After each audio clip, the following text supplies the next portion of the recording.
శ్రీ వెంకటేశ్వర స్వామి ఆస్తులను ప్రైవేట్ వ్యక్తులకు కట్టబెట్టేందుకు కూటమి ప్రభుత్వం ప్రయత్నిస్తోందని టీటీడీ మాజీ చైర్మన్ భూమన కరుణాకర్ రెడ్డి ఆరోపించారు. టీటీడీకి చెందిన పవిత్ర స్థలాన్ని స్టార్ హోటల్ వాళ్లకు ఇవ్వడం ప్రమాదకర సంకేతంగా మారుతుందని విమర్శించారు.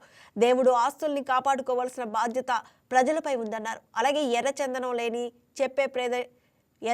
లేదని చెప్పే ప్రయత్నంలో భాగంగానే ఎర్రచందనం చెట్లకు కొత్తగా నెంబర్లు వేస్తున్నారని ఆరోపణలు చేశారు. తనకు తెలియకుండానే ఎర్రచందనం చెట్లను కొట్టివేశారని ప్రజలకు డిప్యూటీ సీఎం పవన్ కళ్యాణ్ క్షమాపణ చెప్పాలని భూమన డిమాండ్ చేశారు.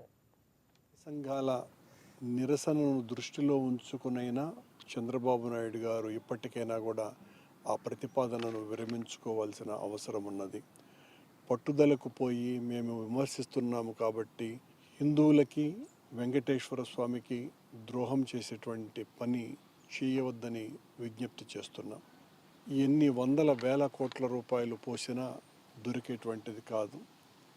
ఈ ప్రాంతమంతా ఎక్కడా కూడా ప్రైవేటు వాళ్ళకు సంబంధించినటువంటి స్థలాలు లేవు. ఇవన్నీ కూడా వెంకటేశ్వర స్వామి ఆస్తి.